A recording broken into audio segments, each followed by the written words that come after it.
Cuando hablamos del primero de estos criterios diagnósticos, que son desafíos a la hora de la interacción social y de la comunicación, encontramos personas que todo lo que hace, por ejemplo, la comunicación no verbal, no se utiliza esa comunicación no verbal para lo que es la comunicación social, o se utiliza de una manera típica. Entonces, son personas que si hablan, por ejemplo, pueden no usar tanto los gestos o hablar de una manera peculiar, con un tono peculiar que nosotros llamamos prosodia. Entonces, cuando uno escucha, parece como si a veces tuvieran como un acento de otro lugar, o muchas veces hablan castellano neutro y a uno le llama la atención, como si estuviera hablando como un dibujito.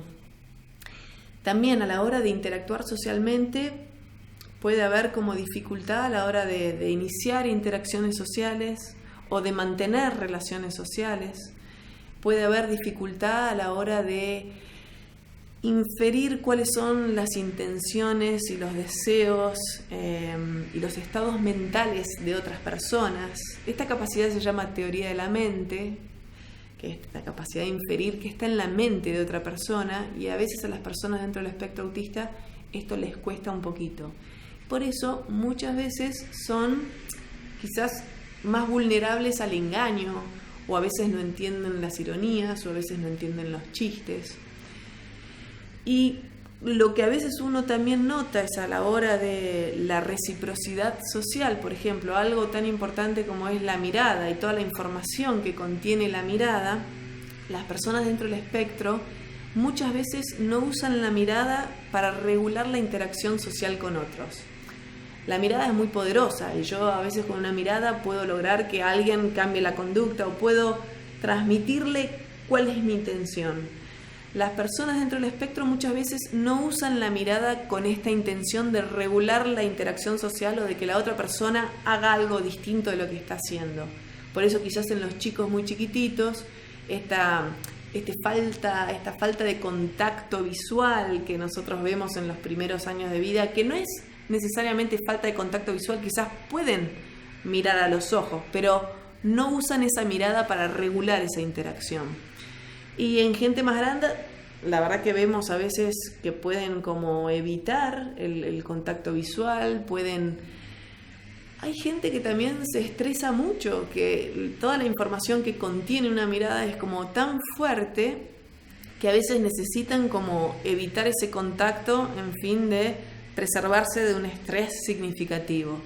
Así que estos son como las sutilezas dentro de lo que es la comunicación y la interacción. Es como si fuera una manera diferente de interactuar entre los seres humanos y una manera diferente de comunicar. Y uno se da cuenta de eso. Por otro lado, este segundo criterio que te comentaba, el criterio de patrones restringidos y repetitivos de intereses o conductas o actividades. Esto también depende un poco de la edad de la persona, depende de sus intereses, obviamente, porque los intereses pueden ser variados. No es que hay un determinado interés que es específica de las personas que tienen una condición del espectro autista. El interés puede ser por cualquier cosa. Igual es verdad que muchas personas dentro del espectro autista tienen como mucha afinidad con los sistemas de información. Entonces, por ejemplo, con todo lo que tiene que ver con letras o con números o música o idiomas o recorridos de trenes, sistemas de información o fechas de determinados eventos. Sistemas de información son gente que puede como sistematizar la información de una manera quizás con más facilidad que otras personas. Y con respecto a los movimientos, porque a veces hay personas que como no hablan o hablan muy poquito, uno no se puede enterar muy bien de sus intereses. Entonces, en esas personas es frecuente ver, ahí sí, como conductas o actividades que son repetitivas y son restringidas. Entonces, por ejemplo, un niño que juega todo el tiempo con el mismo auto, siempre el mismo juego de manera repetitiva y, por ejemplo, está con las ruedas del auto haciéndolas girar de manera repetitiva y puede quedarse un largo rato observando, a eso nos referimos con una actividad restringida y repetitiva. Y esto puede darse con cualquier actividad y con cualquier conducta. Es el carácter repetitivo y es el carácter restringido de esa conducta o actividad lo que le da como fuerza ese criterio diagnóstico. Dentro de este criterio es donde entran también lo que tiene que ver con el procesamiento sensorial y los desafíos en el procesamiento sensorial y lo que llamamos la hipersensibilidad sensorial o la hiposensibilidad sensorial que tienen algunas personas. Este criterio se incluye dentro de este criterio que tiene que ver con los intereses restringidos y repetitivos.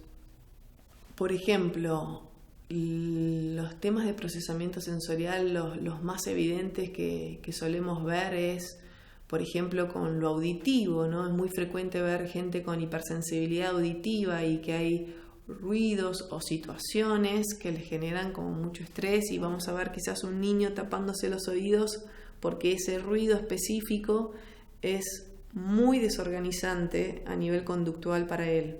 Entonces, este gesto de taparse los oídos ante tal, por ejemplo, ante una licuadora, ante una aspiradora, ante una moto, ante los fuegos artificiales, también los ruidos pueden ser distintos y los perfiles sensoriales son distintos y la gente puede ser hipersensible a distintos sonidos. Con respecto a lo visual, es muy frecuente los chicos, por ejemplo, que se quedan mirando largo rato cuestiones que giran, como un lavarropas, como un ventilador. Y esto tiene que, o por ejemplo, con sus manos y de estar como viendo qué efecto tiene la luz que entra sobre sus manos. Entonces, esos son estímulos visuales que a veces pueden como atrapar la atención de los chicos dentro del espectro.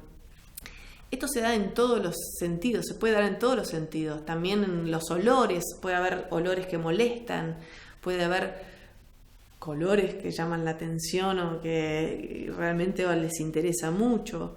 Puede haber gustos, puede haber texturas que molestan. Entonces hay que evaluar, y no solo esto, hay como un par más de cosas. Lo que llamamos el sistema vestibular y el propioceptivo. Hay chicos que les molestan ciertos movimientos o se activan con ciertos movimientos. Bueno, toda esta serie de procesamientos de estímulos sensoriales muchas veces se da de manera típica en las personas dentro de las condiciones del espectro autista y es importante identificarlos porque muchas veces es algo de lo que más les interfiere en el funcionamiento.